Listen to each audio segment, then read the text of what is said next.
Hi, I'm Louise, and today we're going to be talking all things latching. Before we have a baby, it's really easy to assume that latching is going to be super duper easy. We just pull baby to the breast and baby takes the milk, right? Well, it's not always quite that simple. Breastfeeding is a learned skill, and it's not just you doing the learning, it's also baby. It's very much a relationship. You and baby are a dyadic unit, and you're working together in order to make everything feel comfortable, in order for baby to get enough milk at the breast. And there's a few tips that can really help along the way. The first tip is to position baby so that baby's jaw is underneath your nipple. You can remember this by nose to nipple. So we want the nose to be in line with the nipple. The reason that we do this is because it's the lower jaw and the tongue that work together to extract the milk from the breast. So if you position the lower jaw too close to your nipple, you're effectively going to end up with baby chewing on your nipple, and it's not going to be very fun for anybody. Now, tip number 2 involves positioning baby's tummy against your tummy when you're holding him. So when tummy to tummy, nose to nipple, and what we want to see is we want to see baby opening baby's mouth so that he can have a really nice deep latch onto your breast. Remember, we're not latching him onto your nipple, we're latching him onto your breast. So it's breastfeeding, not nipple feeding. It can kind of help to remember that. Now, the next tip is super important, and it's all about how the latch feels. And the tip is, if it doesn't feel good, that's a really good indicator that we need some extra support. Now, what do I mean by this? We may well find ourselves in a doctor's office, or we may well visit a lactation consultant. And if they take a look at a feed and they monitor the latch, and from their perspective they tell you, oh, it looks good, the latch looks good. If the latch doesn't feel good, that is a key driver for you to seek extra support and get a second opinion.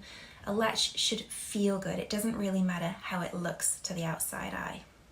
A really helpful tip when it comes to latching, and it's one that we often forget, is that there are lots of different positions that we can nurse our babies in, right? So often when we have a baby, we think, okay, I'm gonna breastfeed them, and in they go into the cradle position, which is beautiful, and it works beautifully for many, many families, but it's not the only position, and we can really switch things up and give a lot of flexibility to both baby and mum. So for instance, you might want to try the football hold, or you might want to try laid back nursing, or you may want to do side-by-side nursing lying down. Particularly if you're a co-sleeping family, it can make a huge difference for everybody's rest and kind of sleep levels. So when we look at the overall of breastfeeding, we have to look at the flexibility that different positions can bring. And one really, really good thing to remember as well is that mum is responsible for the position and baby is responsible for latch. So when we look at the kind of the pairing and the teamwork there, we can often open the flexibility gates, bring some new choices in, and then obviously baby can kind of explore that as well in terms of latching, that lovely big wide jaw that we spoke about earlier.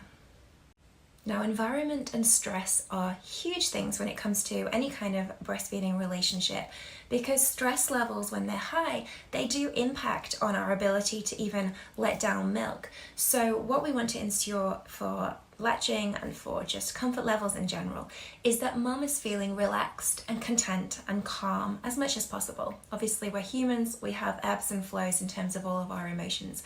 But what can be really helpful, and particularly in the early days when we are learning, and it really is a skill to learn, is for mum to have almost like a ring-fenced emotional cushion where she has support and she feels that she can explore and she can unlatch and relatch as necessary without increasing stress levels. And for some mums, that looks like having a little bit of space from visitors in the early days, having the time to really just kind of focus on baby, on the breastfeeding relationship, find the groove, find the comfort levels before you then whoosh out into the outside world and it all feels completely normal and doable. So it's just about bearing in mind your environmental triggers and really allowing yourself the time and the grace to find the relaxation and the comfort levels that you need to feel good about what you're doing.